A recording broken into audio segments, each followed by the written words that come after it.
चलिए कोई बात नहीं।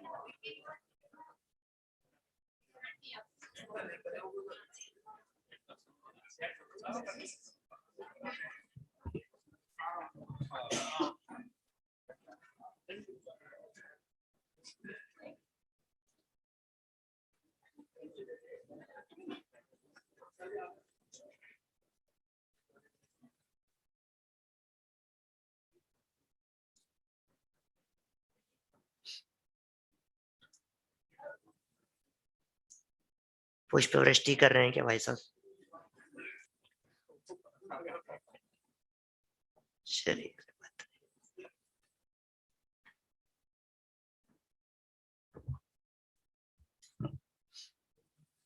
शुरू करें हम लोग।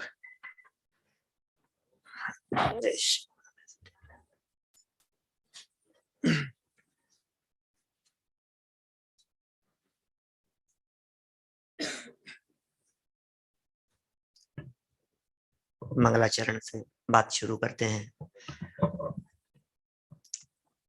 जय श्री ओम नमः सिद्धिभ्य। ओम जय जय जय नमोस्तु नमोस्तु नमोस्तु। नमो अरिहंताणम, नमो सिद्धाणम, नमो आयर्याणम, नमो वज्रायाणम, नमो लोये सव्यसाहुणम।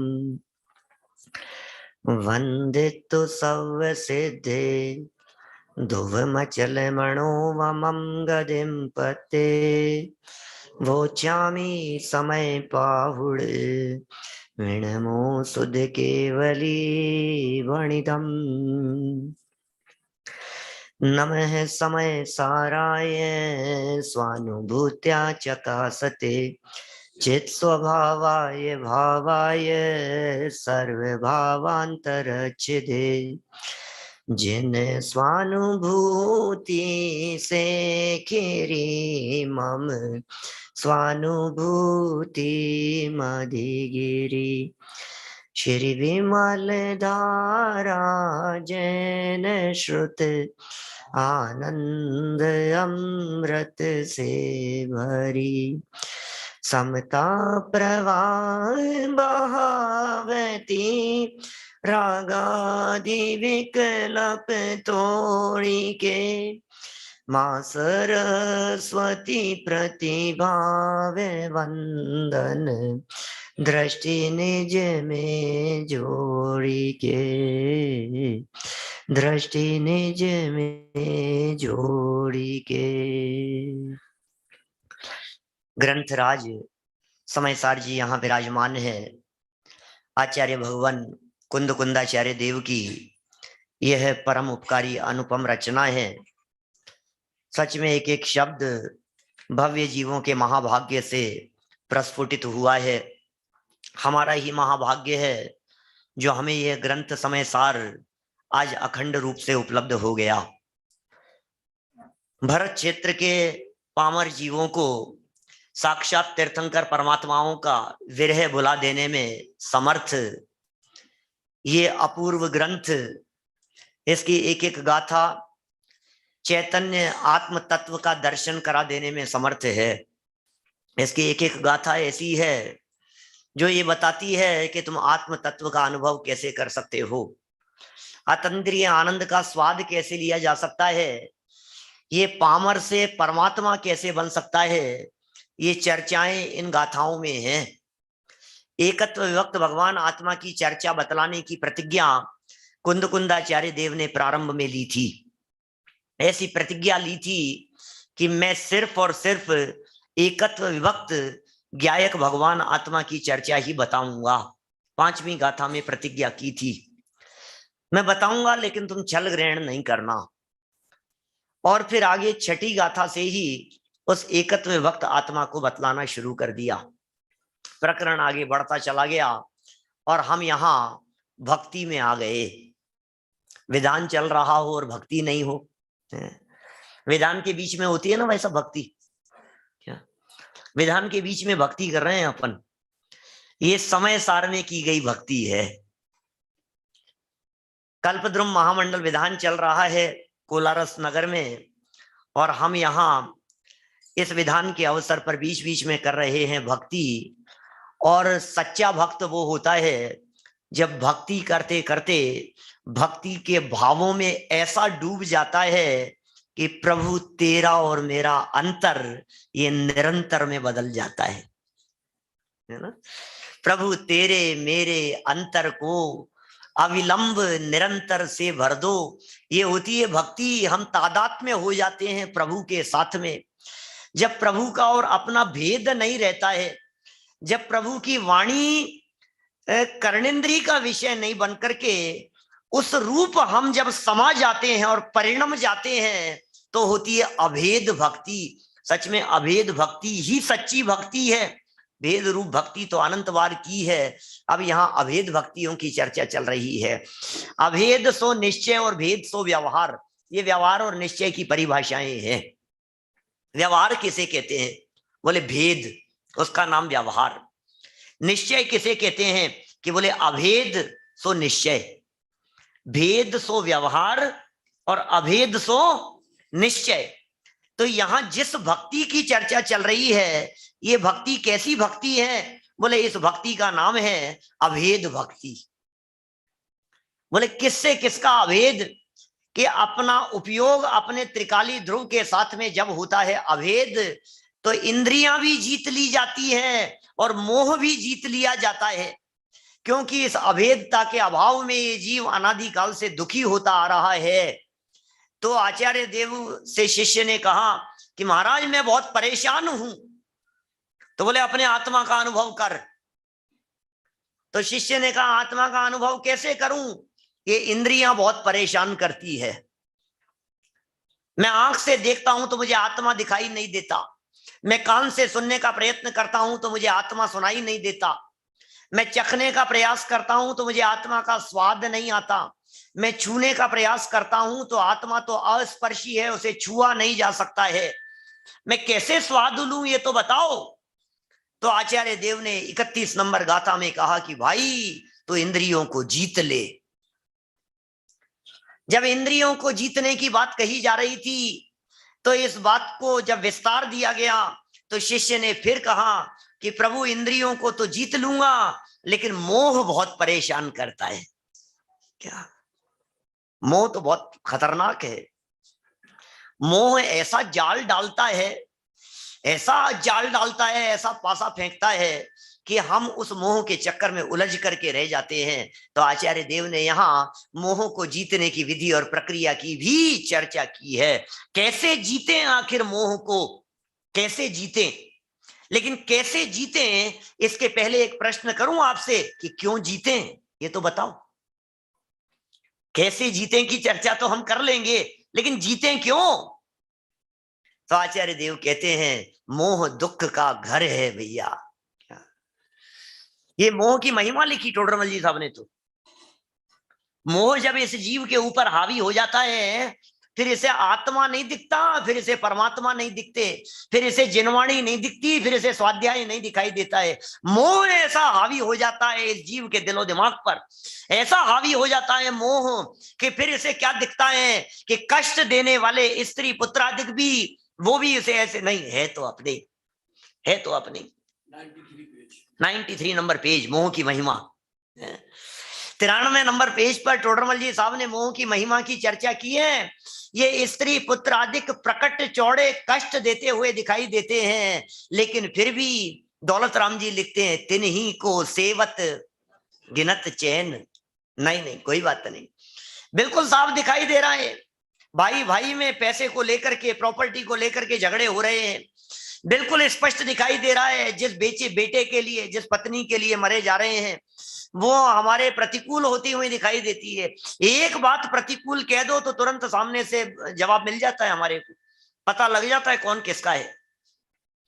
जिनके लिए हम मरे जा रहे हैं, जिनके लिए हम ये सोच रहे हैं ये तो मेरे हैं, ये तो मेरे हैं, ये तो मेरे अपने हैं, जिनके लिए दिन रात एक कर रहे हैं, जिनके लिए पाप कमा रहे हैं, जिनके लिए भोग सामग्री इकट्ठा कर रहे हैं, जरा उनसे पूछो तो सही एक बार हमारे पाप में, पाप के फल को भोगने में कितने भागीदार होंगे? कोई भागीदार होने वाला नहीं। कोई सहयोग करने वाला नहीं है। भावना भाव कौन सी? एकत्व भावना भाव, अन्यत्व भावना भाव, अनित्य अशरण संसार भावना भाव। आचार्य देव कह रहे हैं कि इस मोह के बारे में विचार करो। मोह की महिमा देखो क्या तेरे मन में समाई, तुझे अपनी ही महिमा ने आई, तुझे अपनी ही महिमा ने आई। ये मोह की तो महिमा है। आत्मा की बातें सुनता भी है, कर्णेंद्री का विषय भी बनाता है, मंदिर में आकर के बैठता है, स्वाध्याय भवन में आकर के बैठता है, बातें अच्छी भी लगती है, पसंद भी आती है, लेकिन दरवाजे पर मोह तैयार खड़ा हुआ है। जब ये जिन मंदिर में आकर के ऐसी बातें सुनता है तो मोह को थोड़ी घबराहट होने लग जाती है। पता नहीं मुझे घर से निकाल नहीं फेंके, ऐसा नहीं हो जाए कि मुझे इसका घर छोड़ करके जाना पड़े। दरवाजे पर खड़ा था, थर थर कांप रहा था। जिनवाणी की बातें कान में सुनने मात्र से मोह की पकड़ ढीली पड़ रही थी। 70 कोड़ा कोड़ी सागर की बंधने वाली कर्म प्रकृतियां अंते कोड़ा कोड़ी सागर रह रही थी। अपने आप क्षयोपशम और विशुद्धि सहित यहां आकर के बैठा था। जिनेंद्र देव की देशना प्रवचन के माध्यम से तीर्थंकर परमात्मा की देशना को सुना। ये देशना लब्धि भी हुई। विचारों और चिंतन में ऐसा खो गया कि प्रायोग्य लब्धि तक पहुंच गया। अंदर बैठा बैठा मोह को घबराहट होने लगी कि क्या होगा। लेकिन हम क्या बताएं, ये मोह की ही महिमा है, मोह की ही पावर है। ये यहाँ बैठे बैठे तो आत्मा की महिमा आती है, आत्मा समझ में आता है, आत्मा की रुचि दिखाई देती है। उठ करके जैसे ही बाहर जाता है, मंदिर की बातें मंदिर में छोड़ करके चला जाता है, पल्ला झाड़ के चला जाता है। देखना, आप जब यहां से उठोगे, आप एक बार थोड़ा सा प्रैक्टिकली देखना, तो आपको ऐसा लगेगा जैसे आपके हाथ कहां जा रहे हैं, थोड़ा सा झाड़ने की तरफ जाते हैं। नहीं सर, ऐसा होता है, आदत पड़ गई है हमारी। पैंट झाड़ेगा, कुर्ता पहने हो तो कुर्ता झाड़ेगा, पैजामा झाड़ेगा, ऐसा ऐसा लगेगा जैसे कुछ साड़ी साड़ी तक ऐसे ऐसे झाड़ देते हैं, ऐसे सीधी करते हैं उसको, नीचे से मुड़ गए, सब संभालते हैं सब अपने अपने कपड़ों को। और बाहर निकल करके फिर क्या होगा, अब आत्मा दिखना तो बंद और जूते चप्पल देखना चालू कर दिया। बड़े पंडित जी साहब की पंक्तियां है ना, पूजा का किया विसर्जन प्रभु और पाप भाव में चला गया, अब तक की मूर्खता भारी तजनीम हलाहल हाय पिया। भैया पूजन करते करते तो तुम हो पूज्य, पुजारी हूं, ये भेद करूं अब स्वाहा, ऐसा होना था। हे प्रभु आप पूज्य हो और मैं पुजारी हूं, ये भेद मिट जाना था पूजन करते करते तो। लेकिन हुआ क्या, ये पूजन का भाव मिटा और पाप भाव में। भोजन तैयार है क्या देवेंद्र जी साहब? भोजन की तैयारी बराबर चल रही है? भोजन की तैयारी चल रही है भैया। यहां से पूजन विधान होने के बाद में बस फटाफट भोजन तैयार है, मिठाइयां बन रही हैं, नमकीन बन रही है, चलो चलो मजा आ रहा है, रस लो अब तो। क्या कि किसका रसगुल्ले का, किसका रस लेना है? आत्मा का रस तो धरा रहा और गुलाब जामुन का रस लेने लगा। ये क्या हो गया भाई? ये इंद्रिय विषयों का रस लेने लगा। ये मोह हावी हो जाता है। इस मोह को जीतने की विधि बतला रहे हैं। आज तक त्रिकाली ध्रुव चैतन्य आत्म तत्व को देखा नहीं है, इसलिए ये मोह हावी होता हुआ दिखाई देता है। ये स्तुति कर रहे हैं जिनेंद्र देव के सामने समो शरण में बैठ करके। सौदर में इंद्र कैसी स्तुति करता होगा बोलो? ये चक्रवर्ती सम्राट जो इस कल्पद्रुम महामंडल विधान को करते समय समो शरण में बैठ करके वो चक्रवर्ती कैसी स्तुति करता होगा, वो स्तुति की चर्चा यहां चल रही है। ये कल्पद्रुम विधान का पार्ट है भाई साहब, 32, 33, 31 नंबर की गाथाएं। ये कल्पद्रुम विधान से बाहर नहीं है, ये विधान की चर्चा कर रहा हूं, ये पूजन की चर्चा कर रहा हूं। लेकिन कैसी पूजन कर रहा हूं कि कल्पद्रुम विधान जिस तरह के चक्रवर्ती करते हैं, मैं चक्रवर्तियों के द्वारा की जाने वाली पूजन और कैसे की जाती है वो पूजन, उसकी चर्चा आपके बीच में कर रहा हूं। वो कैसे करते हैं? जितने लोग यहां विधान करने के लिए आकर के बैठे हुए हैं, हम सब चक्रवर्ती बन करके बैठे हैं। वैसे तो चक्रवर्ती हैं हम सब, कषायों में सब चक्रवर्ती हैं, अभिमान में सब चक्रवर्ती हैं। क्रोध का प्रसंग बनता है तो ऐसे मूंछों पर ताव दे करके कहता है हम कोई कम थोड़ी ना है। हाँ हमें मालूम है आप कम नहीं हो, लेकिन ज्यादा भी है, सब जीव समान है, सर्व जीव समान है भाई। समूह शरण में आकर के पता लगता है कि सर्व जीव समान है। उस समानता की चर्चा यहाँ बतला रहे हैं। ये स्तुति है, ये भक्ति है, ये दूसरे प्रकार की भक्ति की चर्चा चल रही है।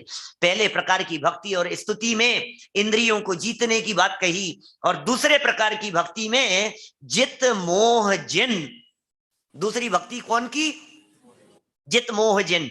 पहली प्रकार की भक्ति जितेंद्रिय जिन, दूसरे प्रकार की जित मोह जिन, और तीसरे प्रकार की क्षीण मोह जिन। अरे जित मोह हो या क्षीण मोह हो, दोनों में ही मोह को जीतने की चर्चा है। मोह की महिमा देखो क्या तेरे मन में समाई, तुझे अपनी ही महिमा ने आई, तुझे अपनी ही महिमा ने आई। ये तो भजन की लाइन बोली है। अब अपने को क्या करना है? अपनी बात करनी है भाई। मोह की महिमा देखो क्या मेरे मन में समाई, मुझे अपनी ही महिमा ने आई, मुझे अपनी ही महिमा ने आई। 73 नंबर पेज है यहाँ मेरे सामने जो पुस्तक है, वैसे शायद 80 नंबर पेज होना चाहिए। 80 नंबर पेज है दादा वाली पुस्तक। जरा देखिए क्या कह रहे हैं। मर पच करके भी एक बार आत्म तत्व का अनुभव करने के लिए कह रहे हैं भाई। गाथा पढ़ते हैं, पद्यानुवाद पढ़ के आगे बढ़ेंगे। जो मोहम तुझे ता, रिपीट कर सकते हैं क्या? यहां तो सभा लगी हुई है, मैं ऑनलाइन वालों को तो कह नहीं सकता है। जो मोहम तुझे ता नाण सहावाधियम मुणदियादम,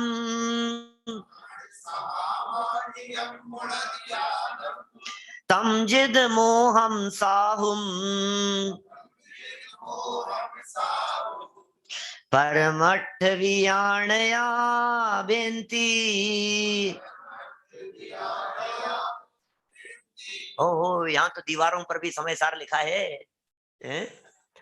दीवार पर देख करके बोले 33 नंबर गाथा है ना। 33 नंबर देखो क्या है।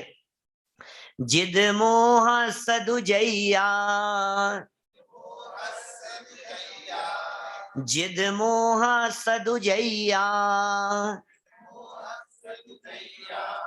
क्षीणो मोहो हविज साहुस,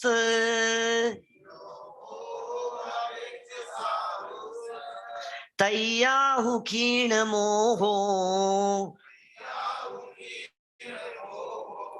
भण्णति सोर्णिच्छय विदुहिम। भाई अर्थ समझ में आए या नहीं आए, लेकिन आचार्य कुंद कुंद स्वामी के वचन जब आपकी जबान से निकलते हैं तो हमें आप कुंद कुंद स्वामी वत दिखाई देते हैं। आपके कंठ में, आपकी जबान पर कुंद कुंदाचार्य देव आकर के विराजमान होते हैं। आपने महसूस किया क्या कभी, जब आप तत्वार सूत्र का पाठ कर रहे होते हैं तो आपके हृदय में और आपकी जबान पर उमा स्वामी आचार्य आकर के बैठे होते हैं। जब आप भक्तामर स्तोत्र का पाठ कर रहे होते हैं तो आपकी जबान और हृदय में मानतुंगाचार्य आकर के बैठे होते हैं। जब आप शुद्ध उच्चारण कर रहे होते हैं इन गाथाओं का, जब इन गाथाओं का पाठ कर रहे होते हैं, प्राकृत गाथाएं जब जबान से बोल रहे होते हैं, तो कुछ क्षणों के लिए ही सही, लेकिन आप कुंद कुंदाचार्य देव जैसे बन जाते हैं। भाव वासन होना चाहिए। बहुत महिमा है इसकी। ये सम्यक ज्ञान का अंग कहा गया है। अभी तो बतलाया था मैंने पूजन करते समय आपको, ये सम्यक ज्ञान का अंग है, ये शब्दाचार्य है। इसे शब्दाचार कह करके पुकारा है, व्यंजनाचार कह करके पुकारा है। शब्दाचार कहें, व्यंजनाचार कहें, एक ही बात है। ये व्यंजनाचार है और अर्थ समझना ये अर्थाचार है। और अर्थ तो समझ में आ रहा है लेकिन शुद्ध उच्चारण नहीं कर पा रहा है। शुद्ध उच्चारण अर्थ सहित करना ये उभयाचार है। चलिए पद्यानुवाद पढ़ते हैं नीचे। मोह को जो जीत जाने, ज्ञानमय निज आत्मा, जित मोह जिन उनको कहे, परमार्थ ज्ञायक आत्मा। सब मोह क्षय हो जाए जब, जित मोह सम्यक श्रवण का, तब क्षीण मोही जिन कहे, परमार्थ ज्ञायक आत्मा। ये लिख रहे हैं भाई साहब, ये दूसरी व तीसरी निश्चय स्तुति का कथन है। दूसरी स्तुति पहली बतलाई थी गेय गायक संकर दोष का परिहार करने वाली, याद है कि नहीं बातें? पहली स्तुति गेय गायक संकर दोष का परिहार करने वाली थी। ये दूसरी स्तुति भाव्य भावक संकर दोष के परिहार पूर्वक होती है। कल थोड़ी बहुत चर्चा भाव्य भावक के संदर्भ में की थी, आज फिर करेंगे अभी। और तीसरी स्तुति भाव्य भावक के भाव के अभाव पूर्वक होती है। ध्यान देना, तीन स्तुतियां कैसे कैसे होती है।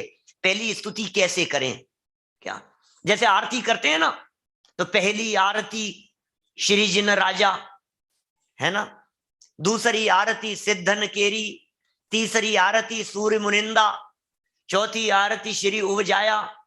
भूलते हैं कि पंच परमेष्ठियों की आरती करते हैं ना। और फिर छठी 11 है प्रतिमाधारी, 11वीं प्रतिमाधारियों की 7वीं आरती श्री जिनवाणी। कभी कभी किए आरती, बचपन में तो करते थे, सब करते थे। अब तो अपन लोग सब आरती माने उनकी भक्ति, स्तुति, गुणानुवाद।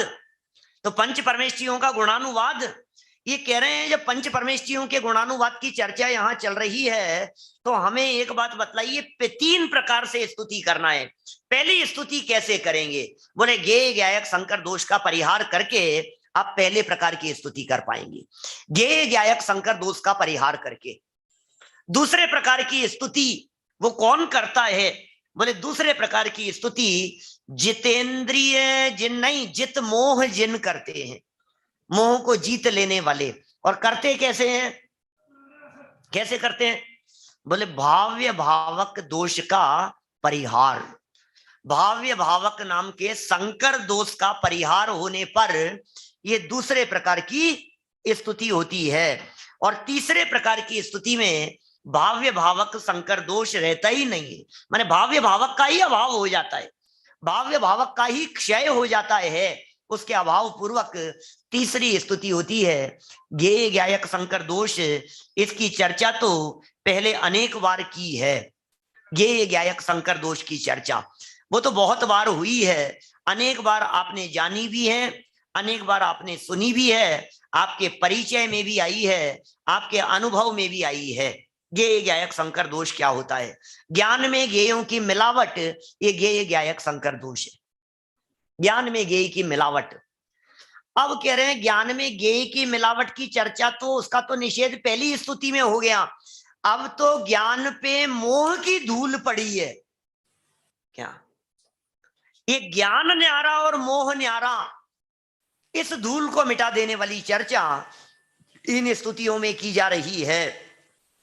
पहले प्रकार की निश्चय स्तुति को जगन्य स्तुति कहा, दूसरे प्रकार की स्तुति को मध्यम स्तुति निश्चय स्तुति कहा, और तीसरे प्रकार की निश्चय स्तुति को उत्कृष्ट निश्चय स्तुति भी कहते हैं। और इन तीनों को शब्द दिए जितेंद्रिय, जित मोह और क्षीण मोह, 3 नाम दिए हैं। चलिए टीका की तरफ बढ़ते हैं। मेरी पुस्तक में 74 नंबर पेज है और शायद कितना नंबर होना चाहिए, 80 या 81?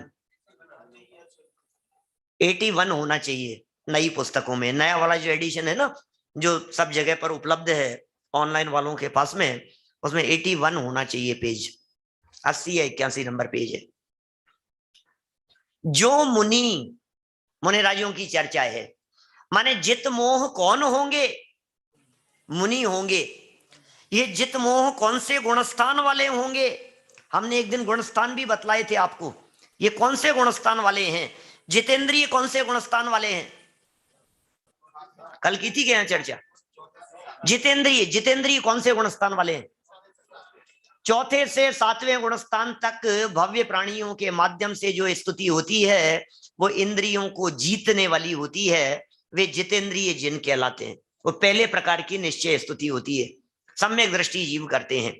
आगे, जो मुनि फल देने की सामर्थ्य, फल जो मुनि मुनिराजों के होगी, कौन सी स्तुति? दूसरे प्रकार की। कौन से मुनिराजों के? कि सातवें गुणस्थान की सातिशय अप्रमत्त दशा। ये क्या होती है? सातवें गुणस्थान के दो भेद हैं भाई साहब, धर्मेंद्र जी। सातवें गुणस्थान के दो भेद हैं। यहाँ दो धर्मेंद्र जी हैं, दो देवेंद्र जी हैं, है ना। वे एक को बोलता हूं, दूसरे अपने आप अलर्ट हो जाते हैं, और भी हो सकते हैं इधर पीछे कई। तो हम ये कह रहे हैं कि ये जो सातवां गुणस्थान है ये दो प्रकार का होता है। एक होता है स्वय स्थान और एक होता है सातिशय। स्वय स्थान सातवें गुणस्थान वाले छठे सातवें छठे सातवें छठे सातवें छठे सातवें में झूलते रहते हैं। ये स्व स्थान अप्रमत्त दशा है, छठा सातवां गुणस्थान जिनके होता है। और दूसरा है सातिशय अप्रमत्त।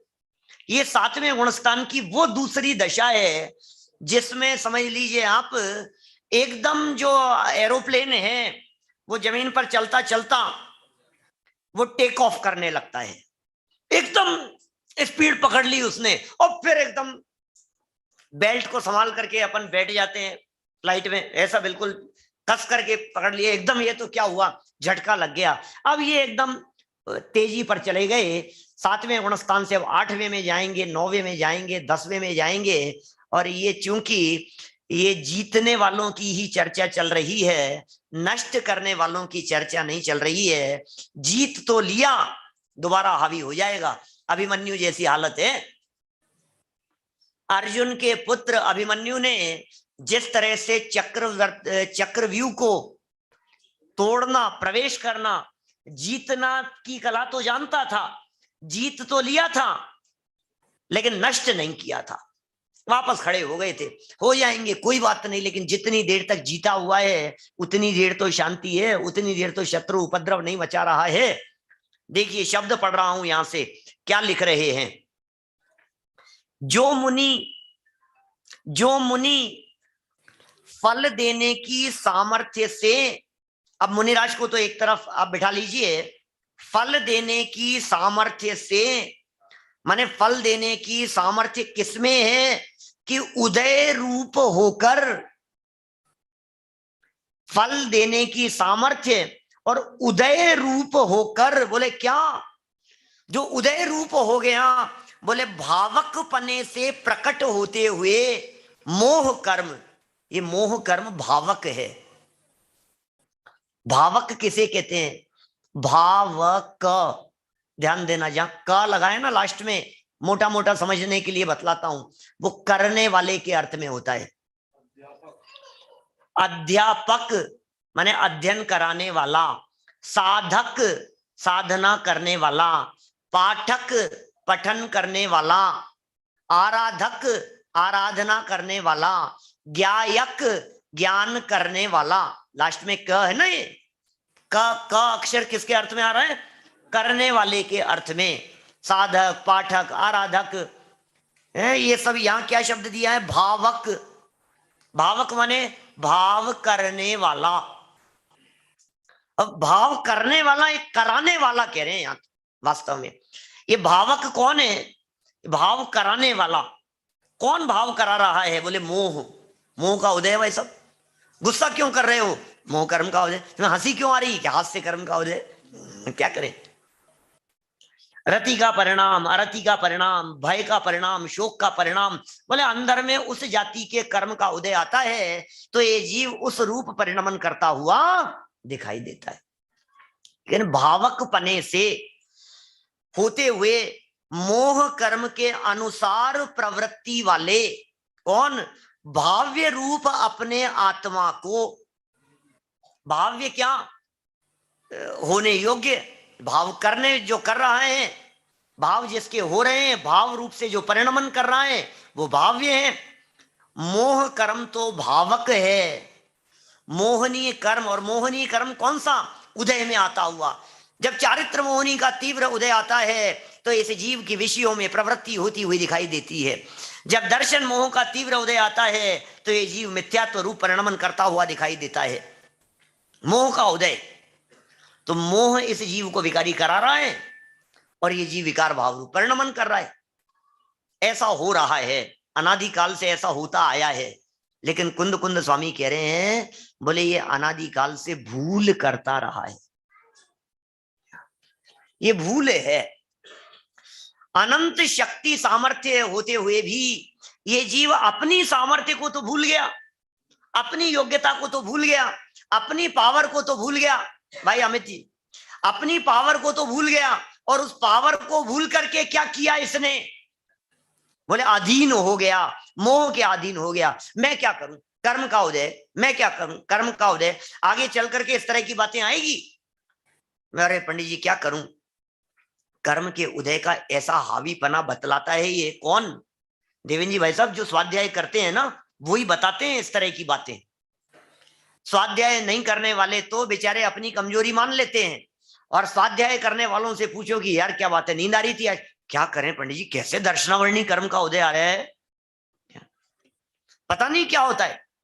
और प्रवचन पूरा होते ही जागृत हो जाते हैं, और जब प्रवचन चलने लगता है तो प्रवचन चलते चलते ही, मैं सोना नहीं चाहता, सोने के लिए थोड़ी ना आता हूं, सुनने के लिए आता हूं, आता तो सुनने के लिए हूं ना।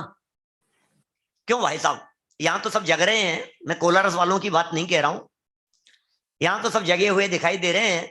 लेकिन किसी व्यक्ति से कहो, पूछो कि यार तुम प्रवचन में आते हो, बैठते ही सो जाते हो। बोले क्या बताऊं पंडित जी, सोने के लिए तो नहीं आता, ये तो आप भी मानते होंगे ना, आता तो सुनने के लिए ही हूं ना। लेकिन ऐसे दर्शनावर्णी कर्म का उदय आता है कि नींद आ जाती है मेरे को। दोष किसका है भाई साहब? नहीं, दर्शनावर्णी कर्म का है, वो मुझे सुला देता है। प्रवचन में क्यों नहीं आ रहे आजकल? आपको पता नहीं है? बाहर से पंडित जी आए हुए हैं, हम प्रवचन सुनने के लिए नहीं आ रहे हो। अरे क्या ऐसे अंतराय कर्म का उदय आया है हमारे, तो क्या बताएं। क्या कभी अंतराय कर्म के उदय को दोष देता है, कभी परिस्थितियां प्रतिकूल होती है तो कभी असाता वेदनीय कर्म के उदय को दोष देता है। मैं क्या करूं? इस जीव को कर्म का दोष दिखाई देता है। और हमने आपसे ये कहा कि कल तो हमने आपको 3 प्रकार की स्तुति की बात कही थी, सुनाओ जरा। कि क्या करें पंडित जी, तो ज्ञानावरणी कर्म तो ऐसा याद ही नहीं होता। तो ज्ञानावरणी कर्म को दोष देने लगता है। आचार्य देव कह रहे हैं भाई, ये अनादि काल से कर्म को दोष देता आ रहा है। कितने 311 नंबर पेज पे लिखा, स्वयं तो मेहनत बने, 311 ही है ना। स्वयं तो मेहनत बने रहना चाहता है और अपना दोष कर्माधिक पर लगाता है, तो टोडरमल जी खींच के लगाते हैं, जिन आज्ञा माने ऐसी अनीति, नालायक, शर्म नहीं आती तुझे? किस तरह की बातें करता है। इस जिनवाणी को ढाल बना करके काम में ले रहा है, अपने कषाय के पोषण के लिए, अपने राग के पोषण के लिए, अपने विषयों के पोषण के लिए। ये जिनवाणी, ये जिनेंद्र देव की वाणी, ये शास्त्रों की चर्चाएं भी तुझे इसीलिए मिली है कि इनका आधार बना करके तू अपने विषयों का सेवन करता रहे, पोषण करता रहे, अपने मिथ्यात्व का पोषण करता रहे, राग का पोषण करता रहे, कषाय का पोषण करता रहे। कितनी बड़ी भूल में है। ये मोह तेरा बिगाड़ने में समर्थ नहीं है, ये मोह नहीं बिगाड़ता है। कर्म को दोष देना ये बहुत भारी भूल है। कर्म को दोष देना ये महाभारी अज्ञान है, कर्म को दोष देना ये मूर्खता का परिणाम है। ये बतला रहे हैं यहां पर। भाई भेद विज्ञान करो। ये आत्मा राग रूप परिणमन कर रहा है, ये आत्मा कषाय रूप परिणमन कर रहा है, और चारित्र मोहनी कर्म का उदय इसको कषाय भाव रूप परिणमन करा रहा है। ये गलत फहमी है। इसका नाम है भाव्य भावक संकर दोष। शब्द नए हैं, भाव क्या है? मोहनी कर्म, इसके भाव को कराने वाला होने से ये मोहनी कर्म हो गया भावक। शब्दों से तो परिचय करना ही पड़ेगा, क्या करें? कुंद कुंदाचार्य देव के शब्द हैं, अमृत चंद्र स्वामी के शब्द हैं। क्या लिख रहे हैं? मोह को कराने वाला होने से ये मोहनीय कर्म तो है भावक, और मोहनीय कर्म ने मोह कराया क्या? और ये जीव मोह रूप परिणमित हुआ।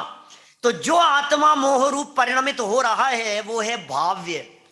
तो मैं मोह रूप परिणमन करने वाला, और ये मोहनीय कर्म मुझे राग कराने वाला, कषाय कराने वाला, बोले ये भाव्य भावक संकर दोष है। ये दोष कब मिटेगा? कि जब ये जीव जागृत हो जाएगा तो ये भाव्य भावक संकर दोष मिट जाएगा। पावरफुल कौन है भाई साहब? आत्मा बलवान है कि कर्म बलवान है? बलवान कौन है? आत्मा बलवान है। बहुत साल पहले, सन 2010 या 11 की बातें है, ऑनलाइन कॉन्फ्रेंस पर अमेरिका जो प्रवचन चलते हैं ना, उसमें गुणस्थान विवेचन चलाया। गुणस्थान विवेचन अन्ना जी की रचना, 2011 की घटना होगी। और लास्ट में आत्मा बलवान या कर्म बलवान ये प्रकरण दिया उन्होंने। 3 प्रवचन हुए उसके ऊपर, ऑडियो रिकॉर्ड मिल जाएंगे कहीं। उसमें बहुत चर्चा की, बलवान कौन है, बलवान कौन है, कर्म बलवान है कि आत्मा बलवान है। यद्यपि पूरा प्रकरण तो इसी तरह का लगता है हमारे को कि आत्मा ही बलवान है, ऐसा लगता है ना हमारे को, आत्मा ही बलवान है भाई साहब। तो प्रवचन चलते चलते सामने पिताजी बैठे हुए थे, अभी भी सुन रहे होंगे सामने बैठे हुए। तो वो बोले कि एक चेतन जाति का है, एक अचेतन जाति का है, और दोनों में एक दूसरे के बलवानपने की चर्चा कर रहे हो, ये बात तो ठीक नहीं है। पुद्गल का परमाणु अनंत शक्ति संपन्न नहीं है क्या? पुद्गल के परमाणु में भी, कर्म पुद्गल परमाणुओं में भी अनंत सामर्थ्य है या नहीं है? आत्मा और कर्म ये 2 द्रव्य ही न्यारे न्यारे हैं। मैं ये कहता हूं एक तरफ आत्मा है और एक तरफ ये पेंसिल है, बोलो दोनों में से कौन ज्यादा पावरफुल है? क्या कहना है आपको? ये माइक ज्यादा पावरफुल है या मोबाइल ज्यादा पावरफुल है? बोलो क्या कहना है? लैपटॉप ज्यादा पावरफुल होता है कि मोबाइल ज्यादा पावरफुल होता है? कैमरा ज्यादा पावरफुल होता है आपका, या ये माइक ये जो लगा है स्पीकर ये ज्यादा पावरफुल होता है?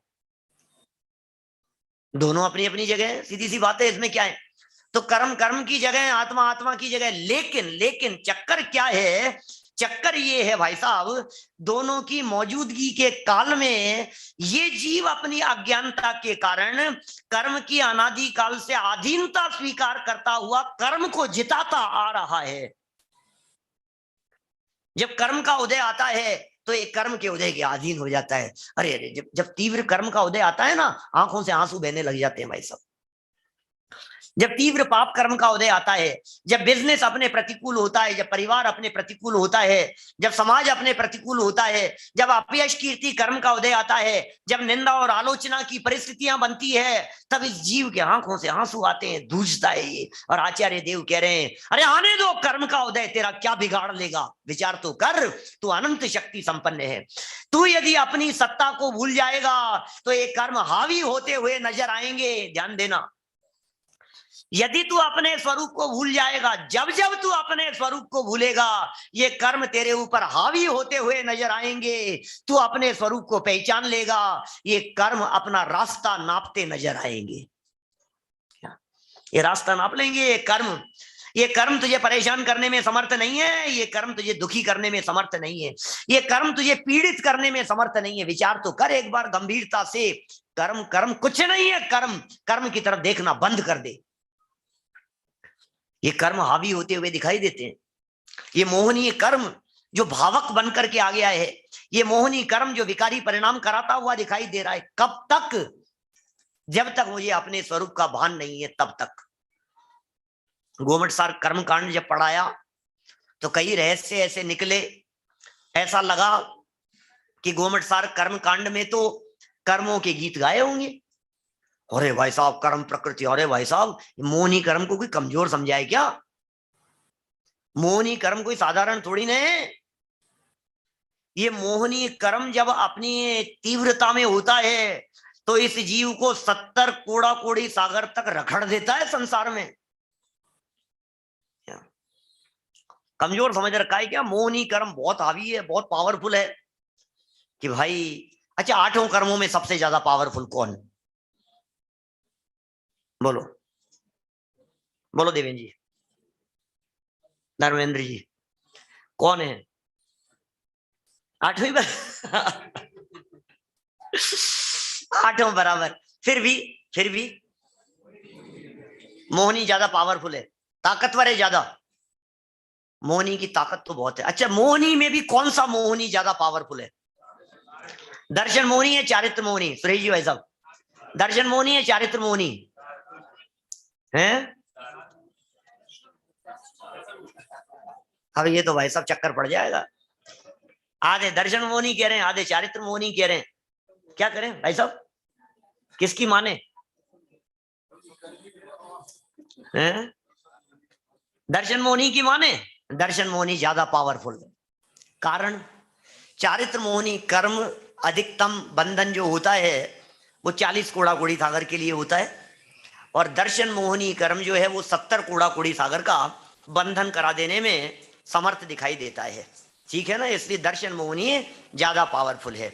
लेकिन एक छोटा सा प्रश्न है मेरा, जब कबड्डी का मैच चल रहा हो, खेल चल रहा हो, तो कबड्डी के खेल में सबसे ज्यादा पावरफुल खिलाड़ी कौन, जो अंत तक टिका रहे? भाई आप ये सोच रहे होंगे कौन, तो नाम तो बताओ किसके। नाम नहीं, मतलब भाव समझो आप। कौन कौन पक्का खिलाड़ी है भाई साहब जो अंत तक टिका रहे? क्या? और जो सबसे पहले आउट हो जाए वो कच्चा खिलाड़ी क्या? तो धर्मेंद्र जी भाई साहब, ये जो कबड्डी का खेल चल रहा है ना, किसके बीच में? कर्म कर्म प्रकृतियों के साथ में ये जो आत्मा एक पार्टी है, और दूसरी तरफ दूसरी पार्टी में ये 8-8 आ गए हैं सामने कर्म। इस चलने वाले मैच में सबसे पहले कौन आउट होने वाले हैं? सबसे पहले कौन आउट होंगे? पक्के खिलाड़ी। पक्के खिलाड़ी सबसे पहले आउट होंगे? कच्चे आउट होंगे सबसे पहले तो भाई साहब। तो कौन है कच्चा? ये एक्चुअल में प्रॉब्लम ये है, दर्शन मोहनी को पावरफुल समझ रखा है, इसलिए जीव डरता रहता है, डरता रहता है, डरता रहता है, घबराता रहता है, और मोह कर्म को भावक बनाता रहता है। आप कल्पना कीजिए, यदि मैं राग रूप परिणमन नहीं करूं तो उसको भावक बनने का मौका ही नहीं मिलेगा। भाव्य भावक संबंध की चर्चा चल रही है ना, भाव्य भावक का परिहार कैसे होगा, ये भाव्य भावक पना कैसे मिटे, ये भाव्य भावक संकर दोष कैसे मिटे? मांगीलाल जी पंडित जी साहब, कोलारस वाले, कोलारस में ही तो बैठे हैं, कोलारस वाले ही तो होंगे क्या? आपके तो भजन सुन सुन करके बड़े हुए हैं हम क्या? माने ये जो मोह कर्म है, ये मोह कर्म क्यों हावी हो रहा है? इसलिए हावी हो रहा है कि मैंने अपने स्वरूप को नहीं पहचाना, इसलिए वो हावी हो गया है। और मैं यदि अपने स्वरूप को पहचान लूं तो उस मोहनी कर्म का क्या होगा? कमजोर है वो तो। अरे भाई साहब, बच्चे आपके ऊपर तब तक ये हावी होते हुए दिखाई देते हैं जब तक आप अपना रूप नहीं दिखाते। पिताजी एक बार डांट लगा देवे ना, फिर चुपचाप बैठ जाता है, फिर तो भीगी बिल्ली बन के। पापा डांटेंगे अभी, और नहीं तो फिर उछल कभी कुछ खींच रहा था, कभी कुछ खींच रहा था, मान नहीं रहा था, हम चुपचाप सुने जा रहे थे, और एक बार आंखें दिखा दी उसको, नहीं नहीं बस कोई बात नहीं। ये क्या हुआ? ये कैसे बदल गई बाजी? ये पासा कैसे पलट गया? ये ऐसे पलट गया कि जब इस चेतन आत्म तत्व ने मोहनी कर्म से दृष्टि हटाकर अपने त्रिकाली ध्रुव चैतन्य आत्म तत्व की शक्तियों का परिचय लिया, अब मोह थर थर कांपने लगा और ऐसा कांपने लगा कि छोड़ करके भाग गया। ये मोह पर विजय प्राप्त करने की चर्चा चल रही है, ये लिख रहे हैं यहां पर। देखिए करना क्या है अपने को। एक हो गया था भावक, कौन? मोहनीय कर्म, उदय में आता हुआ मोहनीय कर्म, और उसके अनुसार प्रवृत्ति करने वाले जो हमारे परिणाम थे, ये परिणाम हो गए, आत्मा हो गया परिणमित होता हुआ भाव्य, वो भावक और ये भाव्य। अब नेक्स्ट लाइन, आगे शब्द क्या कहते हैं?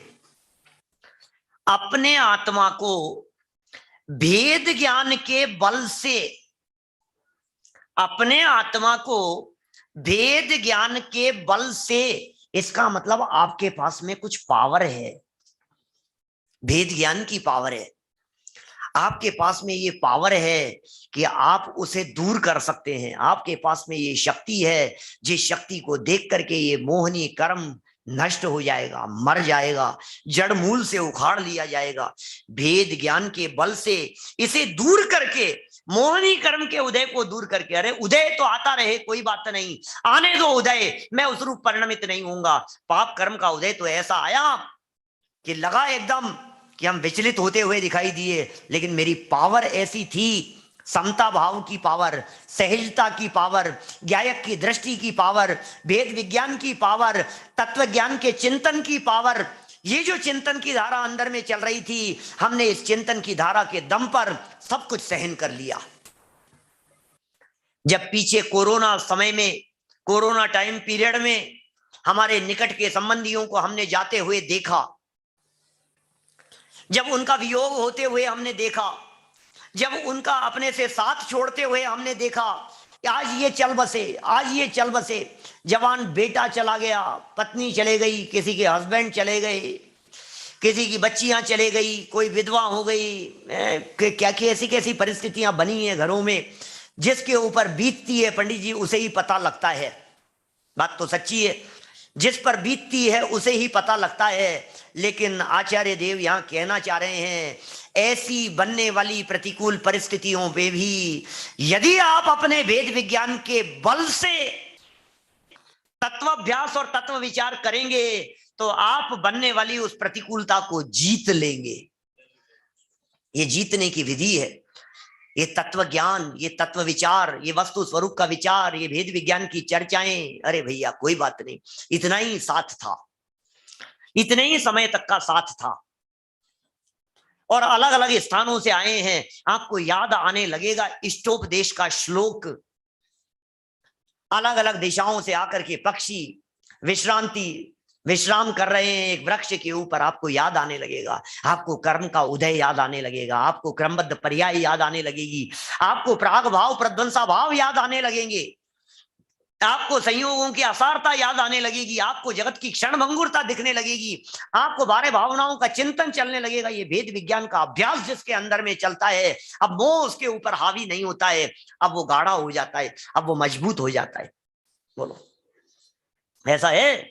परिस्थितियां किसके साथ में नहीं बनती है? मोही जीव मोह के कारण रो रो करके ढेर हो जाता है, और तत्वज्ञानी और तत्व अभ्यासी जीव वेद विज्ञान के बल पर समता भाव को धारण करके सहज हो जाता है। क्या फर्क है? बोलो मांगीलाल जी पंडित जी साहब, है कि नहीं ऐसी स्थिति? कितना भारी भारी वज्रपात जैसा होता है, अनुभव में आती है बात। लेकिन तत्व ज्ञान का बल है जिसके दम पर हम सहज रह पाते हैं। ये भेद विज्ञान की धारा जिसके अंदर में बहती है, सहज रह जाता है, शांत रह जाता है। सहज रहो, शांत रहो, सहज सदा ही शांत रहो। देखिए भेद ज्ञान के बल से दूर कर देता है उसे, दूर से ही अलग करके इस प्रकार मोह का बल पूर्वक तिरस्कार करके अपमानित कर दिया उसे। किसे कहते हैं तिरस्कार? मोह हमारे दरवाजे पर आया और हमने आंख उठा के उसकी तरफ नहीं देखा, बेचारा अपमानित हो गया, बेइज्जत होकर के घर छोड़ के भाग गया। ये मोह का तिरस्कार करने की बात कर रहे हैं। हमने आज तक मोह का तिरस्कार नहीं किया, आज तक हमने मोह का स्वागत किया। हमने मोह के गले में मालाएं डाली है, वो क्यों नहीं शेर होगा। हम उसके गले में मालाएं डालते रहे, मोह के गले में मालाएं डालते रहे, हम मोह का सम्मान करते रहे। ये कह रहे हैं अब मोह का सम्मान मत कीजिए, अब मोह का तिरस्कार कीजिए, अब मोह का अपमान कीजिए। कैसे अपमान करें मोह का? दृष्टि मत दो, आंख उठा के मत देखो उस मोह की तरफ। मोह का बलपूर्वक, बलपूर्वक बोले कहां से आ गया इतना बल कि यार पता नहीं कहां से बल आ गया है? किसका साथ पकड़ लिया आजकल इसने कि भाई अनंत बल के धनी, ओह अनंत वीर्य के धनी तीर्थंकर परमात्माओं की वाणी का साथ इसने पकड़ लिया। अब उसकी पावर इसकी वाणी में दिखाई देती है, अब वो पावर इसके श्रद्धान में दिखाई देती है, अब वो पावर इसके आचरण में दिखाई देती है। उस पावर का काम क्या हुआ कि ये बलपूर्वक उसका तिरस्कार कर दिया, मोह का तिरस्कार। और जब मोह का तिरस्कार होता है तो समस्त भाव्य भावक संकर दोष दूर करके, भाव्य भावक संकर दोष दूर हो गया। कैसे दूर हो गया? मैं राग रूप परिणमित ही नहीं हुआ, मैं मोह रूप परिणमित ही नहीं हुआ। प्रसंग तो इतने बने गुस्सा करने के, लेकिन मैंने गुस्सा ही नहीं किया, तो कर्म का उदय क्या करा देगा? गुस्से का प्रसंग बना और मैंने गुस्सा नहीं किया, नहीं किया तो नहीं किया, आया था उदय, आकर के चला गया, बदल जाएगा, उसमें क्या है? क्रोध कर्म का उदय आया और क्रोध नहीं करें, इसमें पुरुषार्थ काम करता है।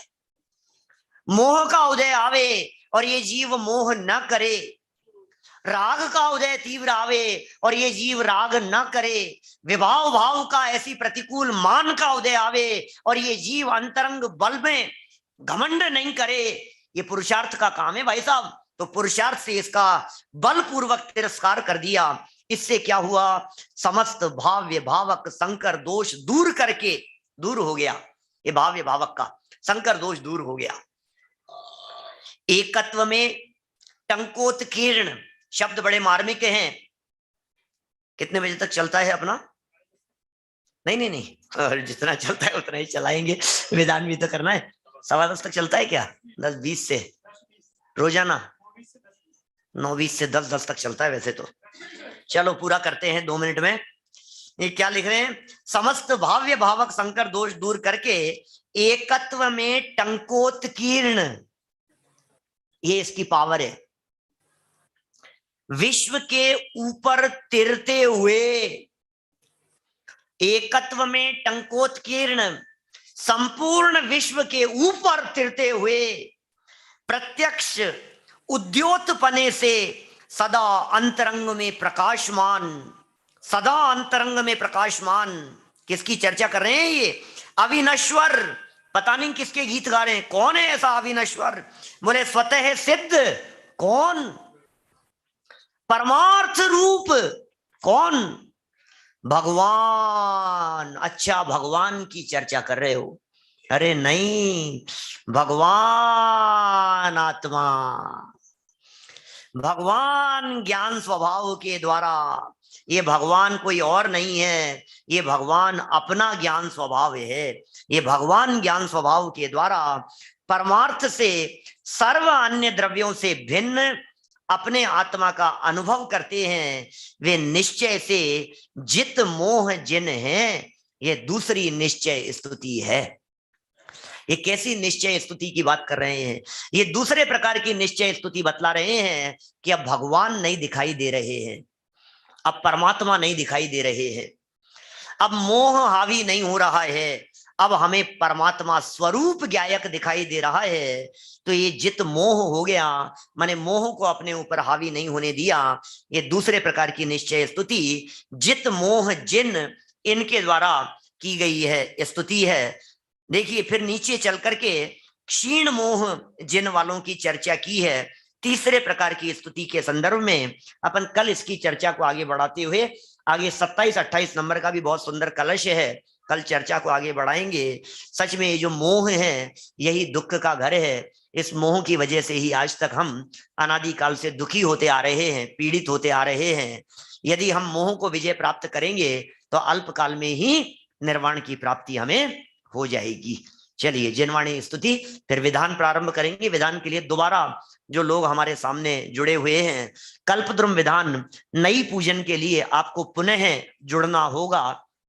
अभी की बात को यहीं विराम देते हैं। निज निधि निज में बताई, यह अनंत उपकार है। उसके लिए जिन वाणी माँ को वंदना शतबार है, वंदना शतबार है। नमोकार मंत्र। नमो अरंताड़म, नमो सिद्धाड़म, नमो आयरियाड़म, नमो वज्राड़म, नमो लोई सब शाहुलम।